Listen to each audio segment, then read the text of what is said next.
Selamat malam, Shalom Bapak Ibu Saudara yang terkasih dalam Tuhan Yesus. Halo. Pada malam hari ini kita yang bergabung dalam ibadah streaming maupun yang berada di tempat ini, kita mau sama-sama bersyukur untuk rencana pemberkatan pernikahan saudara Aan dan saudara Eni. Biarlah Tuhan boleh mengatur sesuai dengan rencana Tuhan dan boleh berjalan lancar pada besok ini. Mari kita mau sama-sama ambil saat teduh sejenak. Kita mau bersyukur untuk setiap kasih yang Tuhan boleh berikan dalam kehidupan kita sepanjang hari ini.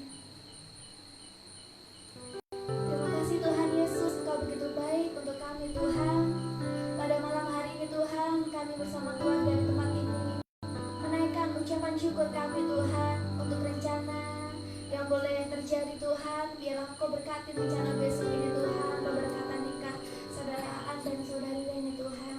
Terima kasih Tuhan. Pada malam hari ini kami mau serahkan hidup kami mau serahkan waktu ke depan ke dalam tangan-Mu Tuhan. Kiranya Engkau hadir bersama-sama dengan kami Tuhan Yesus. Haleluya Yesus. Terimalah Tuhan pujian kami Tuhan. Terima kasih Tuhan. Haleluya. Amin. Mari kita angkat pujian. Ku bersyukur Bapa.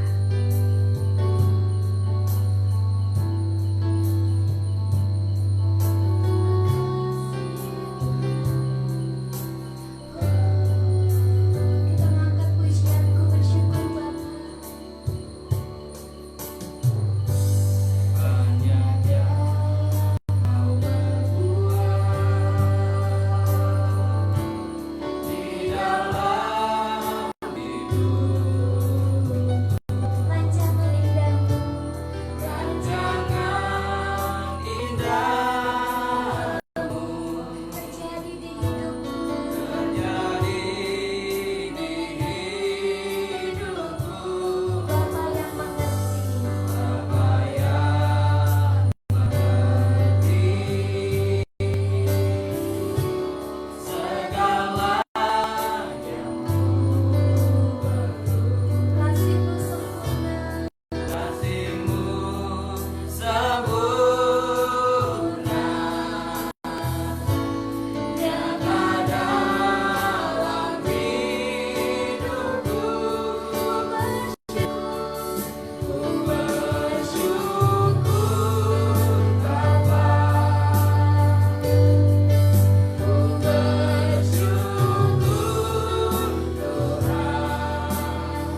Baik, shalom dan kasih dalam Tuhan yang ada di tempat ini, studio baru di Tegal, ya, maupun yang hari ini menikmati live streaming. Kita bersyukur bahwa malam hari ini berbeda dengan biasanya karena bertepatan juga dengan besok ada pemberkatan nikah calon mempelai kita yang ada di sebelah kanan saya, Mas Aan dan Mbak Reni, ya, karena agak jauh.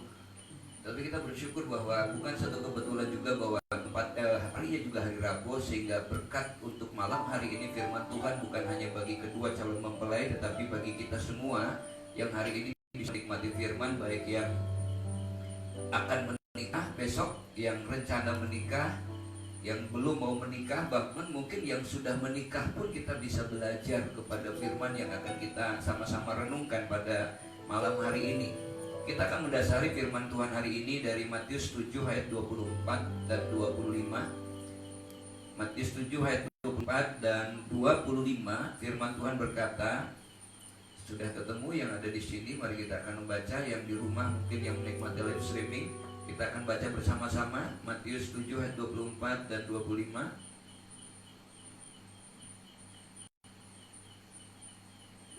Ya, 2, 3. Setiap orang yang mendengar perkataanku ini dan melakukannya, ia sama dengan orang yang bijaksana yang mendirikan rumahnya di atas batu. Kemudian turunlah hujan dan datanglah banjir, lalu angin melanda rumah itu, tetapi rumah itu tidak rubuh sebab didirikan di atas batu.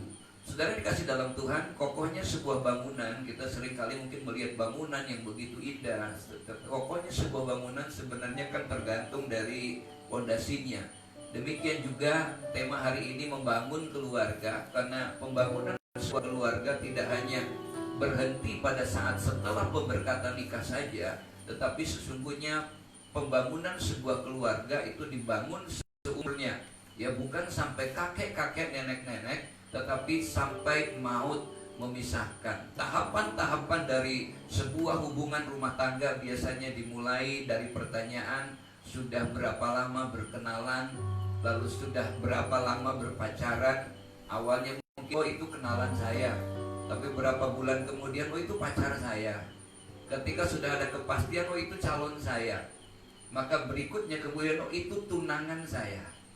Akhirnya akan berkata berikutnya, oh itu suami atau istri saya. Nah, sampai kapan itu? Bukan sampai nenek-nenek. Maka di dalam sebuah pernikahan itu adalah sebuah bangunan yang akan terus dibangun.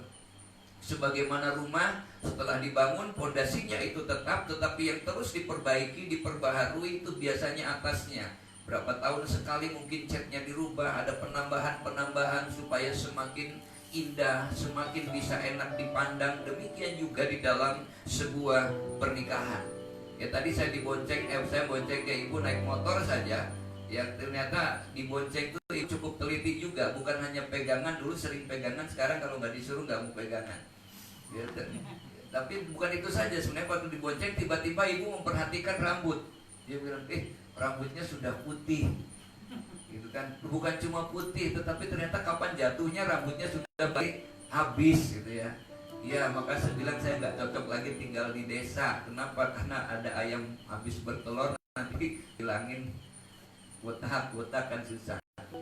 Saya perhatikan di sini, ternyata kalau kita melihat pondasi, berkata demikian bukan berarti wah ini suamiku kok udah jelek, udah bosan gitu kan. Coba yang di sini diperhatikan di sini, yang pada suami, yang ada istri, yang lain kita perhatikan kira-kira masih sama nggak dengan beberapa tahun yang lalu? Hah? Beda, iya kan? Beda ya. Mbak Bina lihat Mbak Debadari sama nggak dengan beda? Yang paling baru Idian ini sama Wan Yolanda ini. Ada perubahan nggak ya? Ada. Ada perubahan. Kalau Mbak Priska sama Andre? Sudah perhatikan di sini, ternyata kan kita melihat kenapa banyak orang yang gagal di dalam pernikahan karena pondasinya seringkali berbeda. Ada begitu banyak konflik dalam pernikahan sehingga membuat kemudian menyimpulkan dengan kalimat sudah tidak ada kecocokan. Atau bahkan yang lebih keren lagi, sudah bukan jodohnya, lebih parah lagi menyalahkan Tuhan. Mungkin Tuhan mulai bosan. Saudara perhatikan, kenapa bisa berubah? Karena pondasi dalam sebuah pernikahan yang berubah itu tentu berbeda. Ada yang pondasinya harta, sehingga dulu waktu masih tidak punya apa-apa makan sepiring berdua, ya. Tapi kemudian menjadi berubah. Ada yang pondasinya bukan harta, tetapi daya tarik tubuh. Kalau daya tarik tubuh jelas berbeda, ya. Mungkin pada Nardi juga berapa tahun yang lalu berbeda dengan sekarang. Mbak Nardi pada ini lihat Mbak Bibi juga beda, ya. Kalau daya tariknya tubuh, makanya kalau orang mau nikah daya tariknya tubuh, tunggu 10 tahun lagi, 20 tahun lagi dia sudah berubah. Kalau daya tariknya itu kemudian mungkin karena kesepian saja, maka itu akan menjadi sebuah kompensasi pelarian yang akhirnya juga akan menjadi bosan. Itulah makanya pembangunan sebuah pernikahan, kalau benar-benar ini bisa terjadi, maka pengadilan agama, pengadilan negeri, lembaga-lembaga perceraian tidak akan pernah ada. Kenapa? Karena perjanjian sebuah pernikahan itu adalah bukan sampai kakek nenek, tetapi sampai maut memisahkan. Makanya saya belum pernah mau dan tidak akan pernah mau untuk menjadi saksi sebuah perceraian. Kenapa? Karena kami tugasnya bukan memisahkan tetapi menyatukan. Nah, saudara dikasih dalam Tuhan, makanya apa yang disyaratkan firman Tuhan untuk membangun pondasi itu, dalam Ulangan pasal yang ke-22 ayat 10 berkata, janganlah engkau membajak dengan lembu dan keledai bersama-sama. Janganlah engkau membajak dengan lembu dan keledai bersama-sama. Kenapa? Karena dua binatang ini berbeda fungsinya. Lembu memang untuk membajak, sementara keledai adalah untuk mengangkut beban, mengangkut barang. Sehingga kalau kemudian itu dijejerkan bersama-sama, maka tidak akan bisa. Dan Tuhan menyebutnya dalam sebuah bangunan pernikahan itu dengan satu kalimat yang indah. Dalam Kejadian 2 ayat 18 mengatakan, tidak baik kalau manusia itu seorang diri saja, aku akan menjadikan penolong yang sepadan dengan dia. Jadi kedua mempelai yang besok akan masuk ke dalam pernikahan ini, coba hari ini benar-benar enggak ini menjadi penolong yang sepadan, gitu kan? Mengimani firman Tuhan. Kalau berbeda, jelas pernikahan itu berbeda, jenis kelaminnya pasti berbeda. Tapi yang dimaksud di sini adalah kita mau belajar bersama-sama dengan pemandangan yang sama, bahwa ini adalah penolong yang sepadan atau yang Tuhan sudah siapkan. Makanya untuk dalam sebuah pernikahan biasanya dan seharusnya memang diawali dengan adanya minta dari Tuhan, berdoa dari Tuhan bahwa inilah jodoh yang Allah berikan. Nah, lihat apakah itu memang jodohnya yang diberikan. Jangan lihat saya, lihat sebelahnya, gitu ya. Nah, itulah makanya perhatikan, untuk itu juga mesti ada konseling, gitu. Konseling biasanya juga ditanyakan, bukan hanya sekedar sudah mau nikah enggak, pasti mau. Ya, ada konseling yang 4 kali, 3 kali, 15 kali. Sebenarnya intinya sama, untuk bagaimana memahami sebuah pernikahan itu. Yang kadang-kadang dalam sebuah konseling tidak lama-lama. Kenapa? Karena dalam pikiran orang yang mau nikah itu bukan konselingnya, yang lainnya, syarat-syaratnya yang lain belum tergenapi. Nah, untuk itulah maka Ketika menjadi sesuatu masalah, firman Tuhan katakan ini pondasinya, ayo. Yang penting pondasinya, bukan. Sehingga ketika menghadapi satu persoalan, tidak ada keluarga yang tidak ada persoalan. Makanya membangun sebuah keluarga berarti sepanjangnya akan ada satu perubahan, akan ada perbaikan terus. Termasuk ketika saya tadi dikatakan rambutnya sudah memutih, bilang gak apa-apa, udah putih digendong Tuhan, ya kan, terus digendong terus. Nah, saya perhatikan ini akan berubah bagaimana kita menyikapi. Ada banyak orang yang tidak terima dengan rambutnya berubah menjadi putih. Ada orang yang tidak terima dengan rambutnya mulai tidak ada. Ada orang yang tidak terima dengan keadaan tubuhnya, takut tidak menarik lagi. Sudah perhatikan, ini banyak orang yang stres dengan keadaan yang seperti ini. Kalau kita menghadapi ini, maka bukan pada masalahnya dan kelemahan seseorang, melainkan pada sikap bagaimana menghadapinya. Untuk menghadapi, membangun sebuah keluarga, Salomo menulis dalam kitab Amsal pasal 3 ayat 1 dan ayat yang keempat. Mari kita baca Amsal pasal 3 ayat 1 sampai 4. Hari ini kita akan belajar dari Amsal 3 ayat 1 sampai 4 ini bagaimana firman Tuhan mengajarkan kepada kita membangun sebuah keluarga, sehingga keluarga itu benar-benar yang bisa menikmati kehadiran Tuhan. Amsal 3 ayat 1 sampai 4 kita baca bersama-sama. 2, 3. Hai anakku, janganlah engkau melupakan ajaranku, dan biarlah hatimu memelihara perintahku. Karena panjang umur dan lanjut usia, serta sejahtera akan ditambahkannya kepadamu.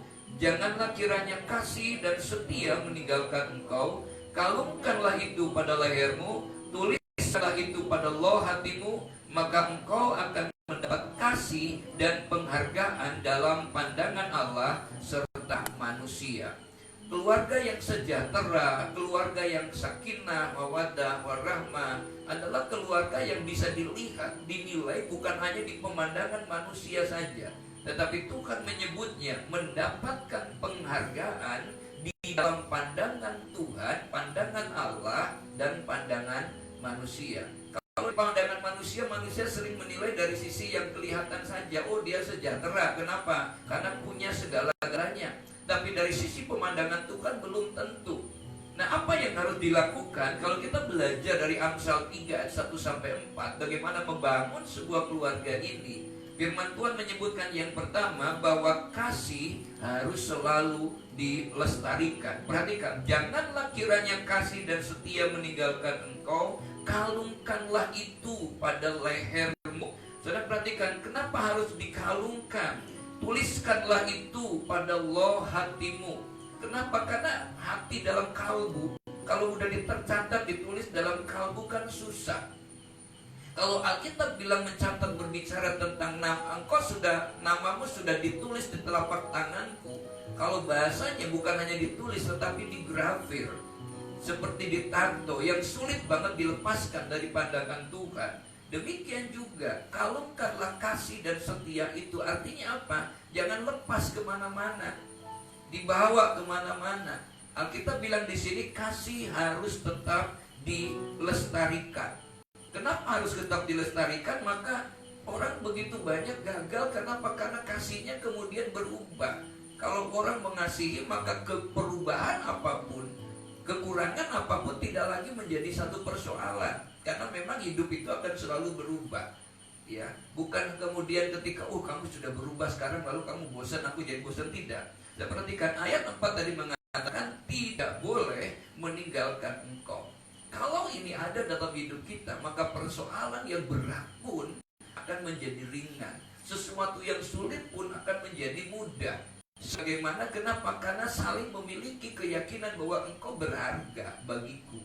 Itulah makanya bagaimana Yakub mampu untuk bekerja 14 tahun untuk mendapatkan Rahel. Karena firman Tuhan menyebutkan karena cintanya Yakub kepada Rahel, karena tulusnya Yakub kepada Rahel, kasihnya membuat dia mengatakan firman, waktu yang 14 tahun itu terasa begitu cepat, gitu kan? Tanpamu waktu bersamamu waktu begitu cepat, katanya, tanpamu waktu begitu lambat, ya.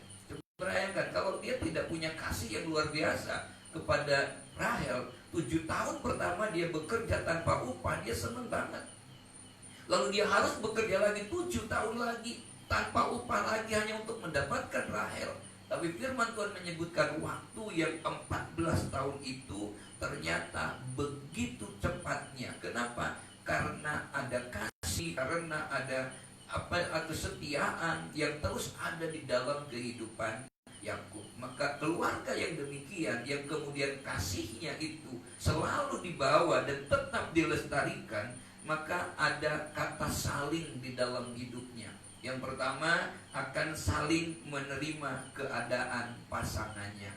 Ya kan? Kenapa? Karena bentuk tubuh akan berubah, mungkin yang lainnya juga akan berubah.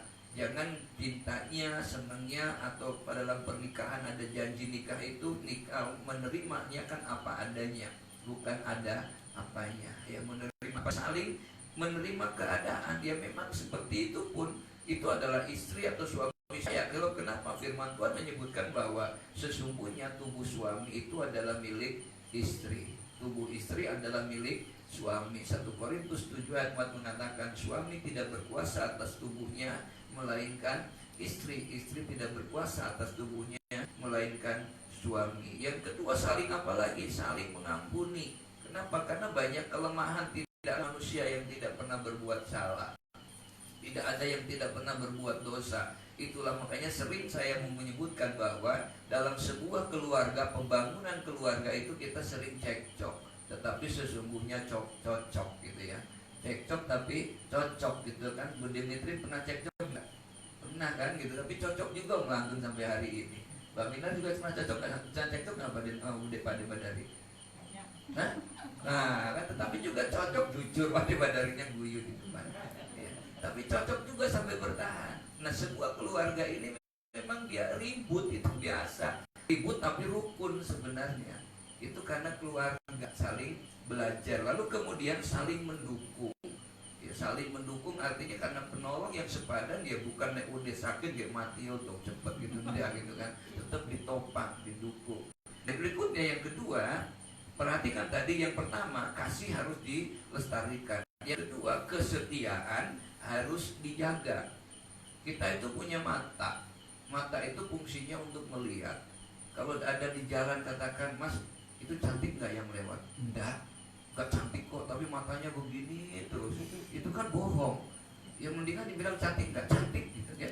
Itu kan lebih jujur begitu. Tapi engkau tetap lebih cantik.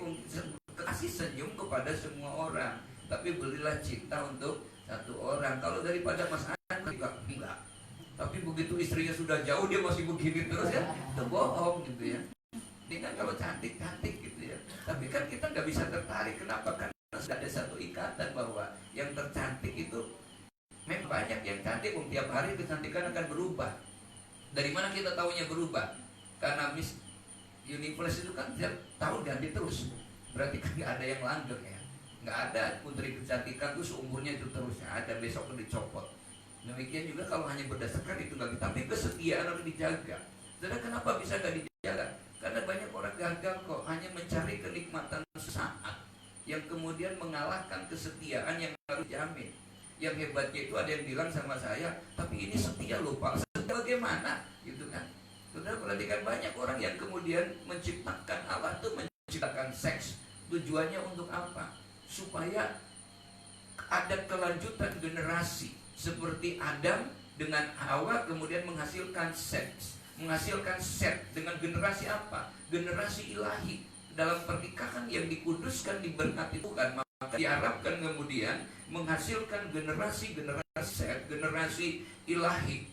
Nah ini ternyata ini yang harus tujuannya. Tapi sekarang kan dipromosikan dengan berbagai macam. Justru sekarang yang ramai berita itu, kalau dulu orang mau berpisah itu malah ditutup-tutupin. Nah sekarang malah undang wartawan gitu kan. Ya semua istilahnya viral gitu. Semuanya jadi aneh. Orang berantem diviralkan, orang putus pacar diviralkan, besoknya balik lagi. Emang mantan nggak boleh dikenang tadi emangnya. Mantan bukan untuk dikenang, memang dia pahlawan harus dikenang. Nah, saya perhatikan itu. Nah Amsal mengatakan bahwa si pemarah membangkitkan pertengkaran, tetapi orang sabar memadamkan perbatahan. Jalan si pemalas seperti pagar duri, tetapi jalan orang jujur rata. Kalau kita berbicara tentang kesetiaan tanpa kasih itu tetap hampa namanya. Tetapi kasih tanpa kesetiaan juga bohong ya. Betul loh Dek, yakinlah, percaya. Di hatiku itu hanya ada kamu, tapi yang lainnya di mata, di telinga, di hidung, itu cuma yang penting di hati gitu ya. Itu ya. Itu berikutnya yang ketiga, dalam firman Tuhan ini adalah takut akan Tuhan harus mengisi hati setiap anggota. Takut akan Tuhan itu berarti membenci kejahatan. Firman Tuhan mengatakan takut akan Tuhan adalah permulaan pengetahuan, tetapi orang bodoh menghina hikmat dan didikan. Jadi yang ketiga, takut akan Tuhan. Takut akan Tuhan berarti membenci kejahatan. Kenapa? Karena orang yang membenci kejahatan, dia akan belajar betul. Kata firman Tuhan, kita akan berubah oleh pembaharuan budi supaya kita bisa membedakan mana yang baik dan mana yang tidak, mana yang salah dan mana yang benar. Pengetahuan yang paling hakiki dan benar adalah pengetahuan yang ada dalam firman Tuhan.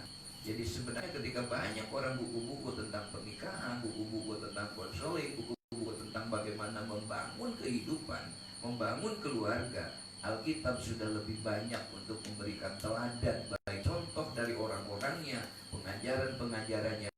Syarat yang ketiga, bagaimana kita bisa takut akan Tuhan dan mengisi hati setiap anggota keluarga. Ketika diawali setiap anggota keluarga senang membaca dan merenungkan firman Tuhan. Jadi kunci orang yang bisa takut akan Tuhan sebenarnya bisa dilihat sejauh mana dia menyukai firman Tuhan, sejauh mana dia bisa belajar firman Tuhan. Jujur sekarang bahwa membaca firman Tuhan itu tidak segampang membaca yang lain. Walaupun bahasanya udah bahasa Indonesia, tapi baca satu pasal per hari saja pasti sulit gitu kan. Padahal kalau baca yang lain bisa berjam-jam.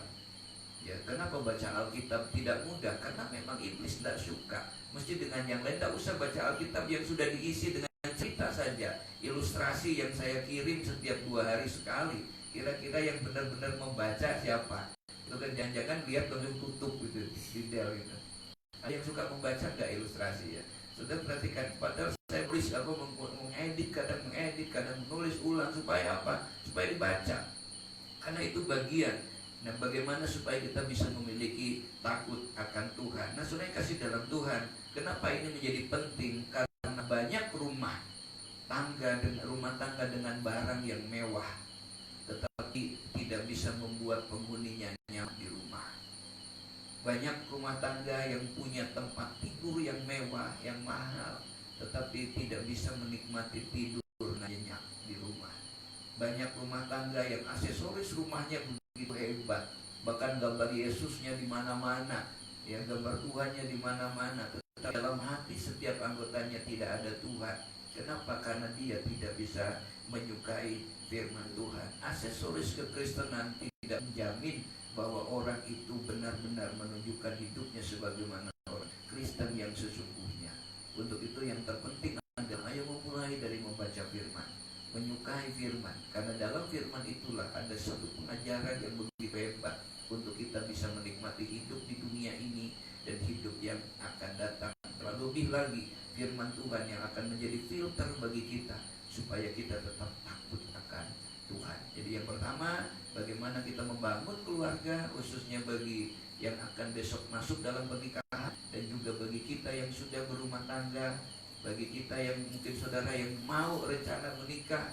Mari kita belajar. Yang pertama, kasih harus tetap dilestarikan. Yang kedua, kesetiaan harus tetap dijaga. Dijaga kesetiaan, karena di telinga kita bisa mendengar, mata kita bisa melihat, penciuman kita bisa mengharum. Dan mari kita belajar ini. Kenapa? Karena memang dunia sudah semakin menawarkan kehancuran sebuah keluarga. Dunia sudah semakin jahat. Untuk berbuat dosa sekarang tidak harus pergi dari rumah. Di rumah pun sekarang banyak, sendiri pun bisa berbuat dosa. Berikutnya, yang terakhir adalah takut akan Tuhan harus mengisi hati setiap anggota. Bagaimana caranya takut akan Tuhan? Diawali dengan menyukai firman Tuhan. Bahwa ukurnya adalah mari setiap kita sukai dulu firman Tuhan. Kenapa begitu penting? Kita bisa melihat, membuktikan bahwa membaca firman itu tidak semudah membaca cerita yang lain, walaupun sama-sama bahasa Indonesianya. Jujur, kalau kita bertanya mungkin yang ada di sini yang hari ini menikmati live streaming, sudah berapa kali selesai membaca Alkitab dari Kejadian sampai Wahyu? Ya, hanya 31 ayat lebih sedikit saja. Maksud tidak selesai. Sementara baca Quran saja satu hari selesai dari halaman 1 sampai halaman 12 ya. Tapi baca Alkitab satu pasal saja susah. Coba kita renungkan itu kenapa? Karena itu rahasia. Belum lagi nanti yang lain. Kita belajar untuk berdoa, memuji Tuhan.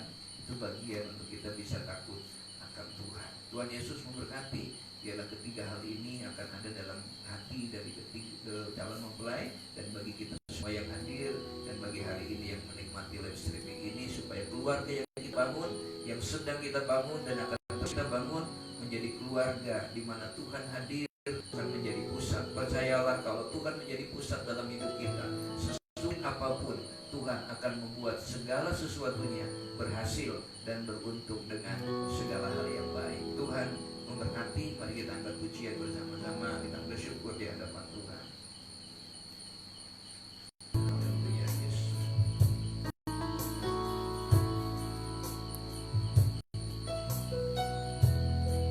Amin Tuhan, terima kasih buat firman yang boleh kami dengar. Haleluya, Yesus.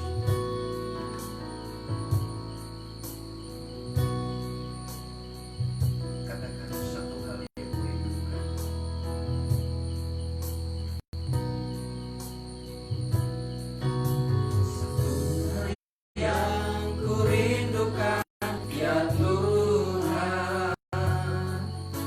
Selalu berada di dekatmu dengan segenap hati, dengan segenap jiwa, ku menanti di hadiratmu. Satu hal yang kurindukan, satu hal yang kurindukan, ya Tuhan. Selalu berada di dekatmu dengan segenap hati, dengan segenap jiwa, ku menanti di hadiratmu. Lebih dalam lagi ku rindu Kau Tuhan, lebih dari segala yang ada, lebih dalam lagi ku cinta Kau Yesus, ku mengasihimu lebih dalam lagi, lebih dalam lagi ku rindu Kau Tuhan, lebih dari segala yang ada, lebih dalam lagi ku cinta Kau Yesus, ku mengasihimu. Biar single saja nyanyikan pujian ini. Saudara, mari kita sama-sama merenungkan firman ini. Membangun sebuah keluarga bukan hanya pada waktu masuk di dalam pemberangkatan nikah, tetapi membangun sebuah keluarga seumur hidup.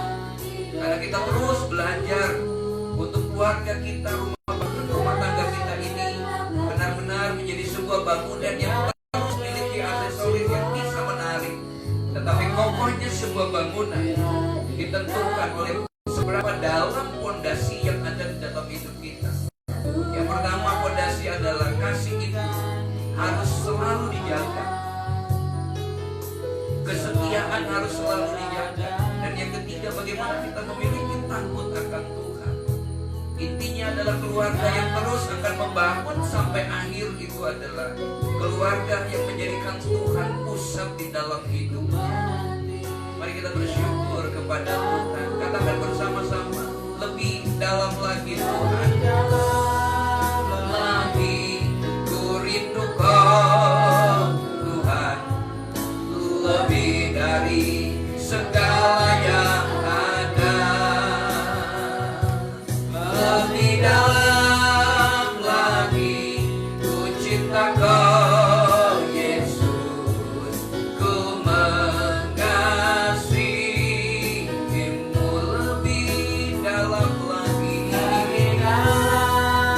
amin, ku rindu Kau Tuhan, lebih dari segala yang ada. Lebih dalam lagi ku cinta Kau Yesus, ku mengasihimu, ku mengasihimu Tuhan, ku mengasihimu, amin, ku mengasihimu, ku